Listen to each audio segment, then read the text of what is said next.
अस्सलामुअलैकुम, welcome back to my channel Fatima's vlog. कैसे हैं आप सब लोग? उम्मीद करती हूँ आप लोग सब ठीक होंगे। तो चलो अपना व्लॉग स्टार्ट करते हैं। बिस्मिल्लाहिर्रहमानिर्रहीम, अल्लाहुम्मा सल्लि वसल्लिम अला नबीना मुहम्मद।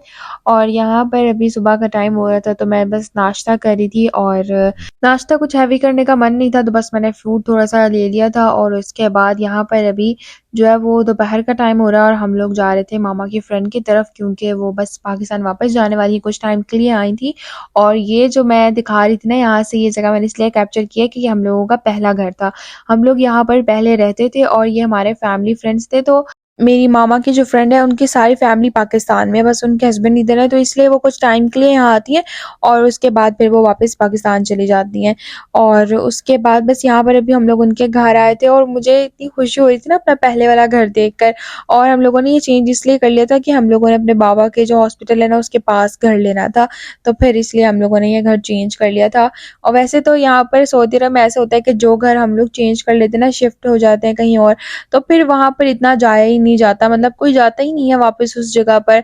और ये वाला घर भी जो है वो हम लोगों ने बहुत अच्छा सेट किया था, बट उस टाइम पर मैंने व्लॉगिंग नहीं स्टार्ट की थी। बस अभी हम लोगों को 4-5 माह ही हुए हैं घर छोड़े हुए, तो बाहर से तो मैंने आप लोगों को दिखाई दिया है। बस यहाँ पर हम लोगों ने अभी कुछ चाय वगैरह पी और उसके बाद हम लोग घर वापस आ गए थे। और उसके बाद अभी यहाँ पर जब मैं घर आई हूँ तो मेरे भाई ने अपने लिए ब्रोस्ट और साथ में बर्गर मंगवाया हुआ था और वो हमारा इंतजार कर रहा था बस कि आप ही लोग आ जाएं तो फिर हम लोग खाते हैं, क्योंकि वो हमारे साथ नहीं गया था इस वजह से। और आज मैं इतना ज़्यादा सैड हूँ ना, इतना ज़्यादा, फिर मैं आप लोगों को आगे वीडियो में चल के बताऊंगी कि मैं क्यों। और बस आज का तो मेरा दिन बहुत ही ज़्यादा ख़राब था। इतना ज़्यादा मैं सैड हो रही थी ना, मेरा कुछ भी खाने का भी दिल नहीं कर रहा था। तो मेरा भाई कह रहा था कि मैं इसीलिए बाहर से लेकर आया हूँ कि आप कुछ खा भी लें और आप शौक से ये खा लेती हैं, इस वजह से। बस एनीवेज अभी मैं बताती हूँ आगे चल के। यहाँ पर कुछ रेसिपी मैंने आप लोगों के साथ शेयर की है। मुझे रिक्वेस्ट आई थी कि आप जो है वो आलू बैंगन की रेसिपी शेयर कर दें, तो मैंने आज बनाए थे तो मैंने सोचा आप लोगों के साथ इसकी रेसिपी शेयर कर दूं। मैंने यहाँ पर 1 मीडियम साइज अनियन लिया, उसको मैंने फ्राई कर लिया लाइट सा, और उसके अंदर मैंने ऐड कर दिया 1 मीडियम साइज टोमेटो और साथ में 3 से 4 ग्रीन चिलीज। मैंने इसके अंदर थोम और अदरक जो है ना वो नहीं ऐड किया। और बस हम इसको जो है अच्छे से कुक कर लेंगे और उसके बाद इसमें स्पाइसेस ऐड कर देंगे। स्पाइसेस में मैंने इसके अंदर 1 टीस्पून खुश्क धनिया, 1 टेबलस्पून जीरा और साथ में 1 tablespoon red chilli powder, 1 tablespoon salt और 1 टीस्पून मैंने इसके अंदर अदरक पाउडर डाला है। मैंने वैसे थोम और अदरक का पेस्ट इसमें नहीं ऐड किया। बस इसको हम अच्छे से मिक्स कर लेंगे और अभी मैंने इसके अंदर पानी भी ऐड नहीं किया। टोमेटो जो है वो अपने ही पानी में सॉफ्ट हो जाएंगे। अदरक पाउडर ऑप्शनल है, अगर आपके पास नहीं है तो आप सिंपल जो है वो अदरक लहसुन का पेस्ट ऐड कर लें इसमें। उसके बाद मैंने इसके अंदर अब ऐड कर दिए हैं पोटैटो और हम लोग जो है इसको 20 to 25% कुक कर लेंगे।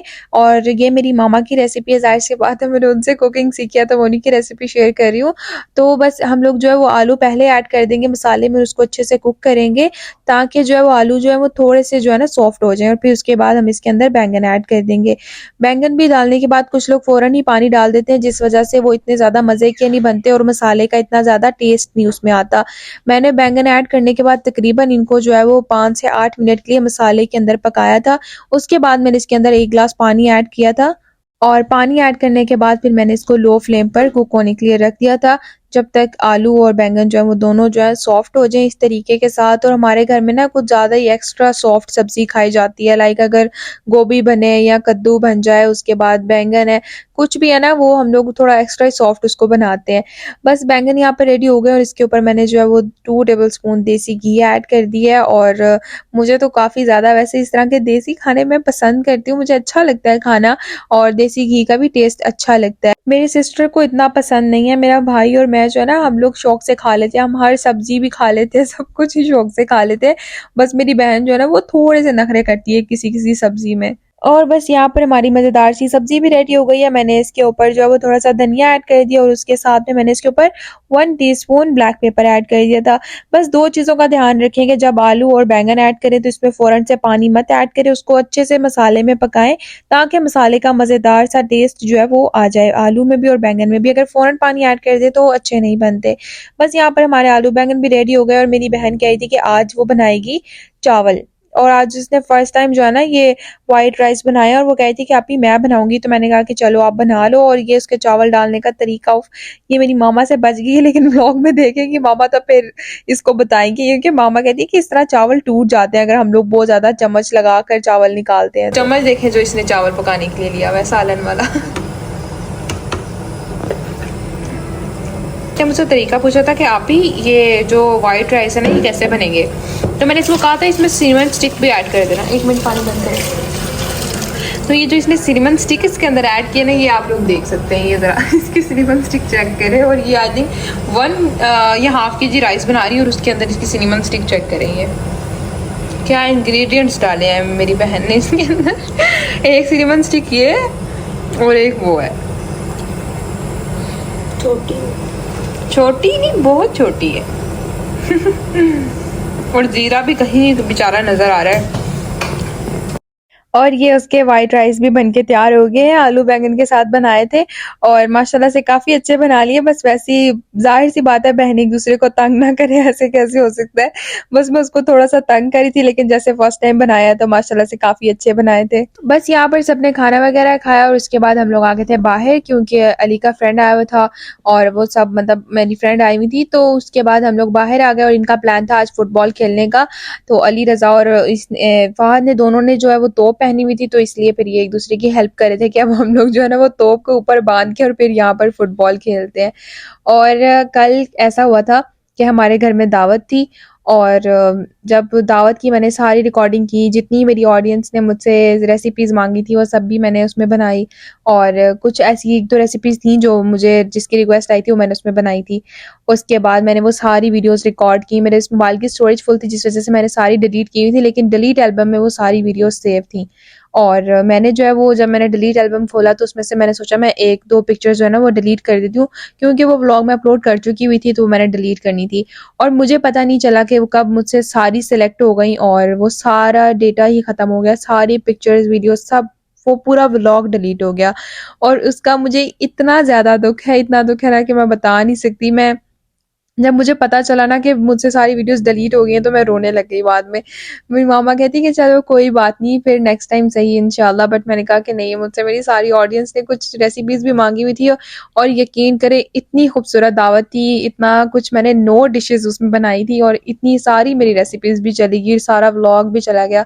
इतना ज़्यादा मुझे उसका दुख है ना, बट कोई नहीं, नेक्स्ट टाइम सही। लेकिन बहुत दुख हुआ मुझे और फिर मैंने जाके अपनी बहुत ज़्यादा सर्च भी किया यूट्यूब पर, गूगल पर कि किसी तरीके से वापस आ जाए, बट किसी तरीके से भी वो वापस नहीं आई। बस इसी वजह से मैं बहुत ज़्यादा सैड थी कि मुझे पता ही नहीं चला कि कब सब मुझसे डल हो गया।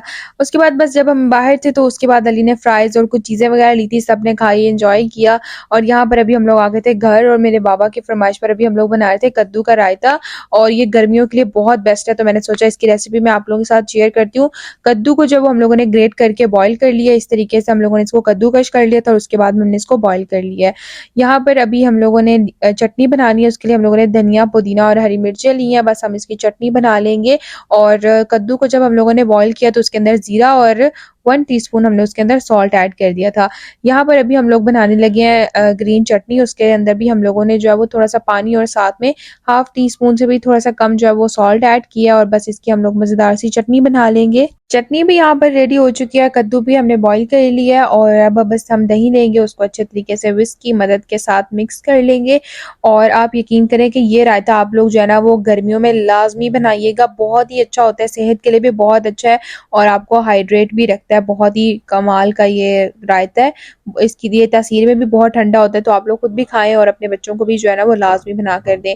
यहाँ पर हम लोगों ने दही के अंदर जो है वो थोड़ा सा सॉल्ट और कलौंजी और उसके साथ में जीरा ऐड कर दी है। उसके साथ में जो चटनी हम लोगों ने बनाई थी वो भी हम लोगों ने दही में ऐड कर दी है और इसको हम लोग अब अच्छे से मिक्स कर लेंगे। और उसके बाद जो कद्दू हम लोगों ने बॉईल किया है वो भी इसमें ऐड कर देंगे। और आपको जो है वो अगर आप लोग जो है वो कुछ हैवी खाने का मन नहीं हो रहा, जैसे गर्मी के अंदर कभी कभी लोगों का दिल नहीं भी करता कि वो सालन, रोटी या चावल इस तरह की चीज़ें खाएं, तो आप लोग ये वाला रायता ट्राई करें, ये भी बहुत मज़े का लगता है। और शायद बहुत से लोगों को इसका पता भी हो, बनाते भी होंगे, बट मेरे लिए तो ये रेसिपी बहुत स्पेशल है। हम लोग स्पेशली अपने बाबा के लिए भी बनाते हैं। तो बस यहाँ पर हमारा मज़ेदार सा रायता रेडी हो गया। आप लोग इसको चाहे चम्मच से भी खा सकते हैं, चाहे तो रोटी के साथ भी खा सकते हैं। बस हम लोगों ने इसको सर्व कर दिया दूसरे बाउल में और इसके ऊपर थोड़ी सी हम लोगों ने ब्लैक पेपर ऐड कर दिए, ज़्यादा नहीं, क्योंकि हम लोगों ने चटनी में भी ग्रीन चिली ऐड किया तो फिर ज़्यादा स्पाइसी हो जाता। टेस्ट के लिए बस थोड़ा सा ब्लैक पेपर इस पर ऐड कर दिया और ये हमारा मज़ेदार सा रायता भी रेडी हो गया। छोटी सी रेसिपी थी, मैंने सोचा आप लोगों के साथ शेयर करती हूँ। अभी तो समर है तो आप लोग समर में लाजमी ट्राई करें, बहुत मज़े का लगता है। और ये इसकी आप लोग थिकनेस भी चेक कर सकते हैं कि कितना मज़े का लग रहा होगा। और उसके बाद मैं लास्ट में ये कहना चाहूँगी कि लास्ट व्लॉग जो मैंने अपलोड किया था 1K सेलिब्रेशन का, उस पे आप लोगों ने इतनी सारी दुआएं दी, इतने प्यारे-प्यारे कमेंट्स किए। थैंक यू सो मच सबका, आप लोगों ने इतना प्यार दिखाया उस व्लॉग पे। और बस आगे भी इसी तरह सपोर्ट करते रहे और प्यार दिखाते रहें। और ये था आज का मेरा व्लॉग, आई होप आप लोगों को पसंद आया होगा। वीडियो अच्छी लगी हो तो लाइक करें, कमेंट्स करके ज़रूर बताएं और चैनल को भी सब्सक्राइब कर दें। मिलते हैं आपसे नेक्स्ट व्लॉग में, तब तक के लिए अल्लाह हाफ़िज़।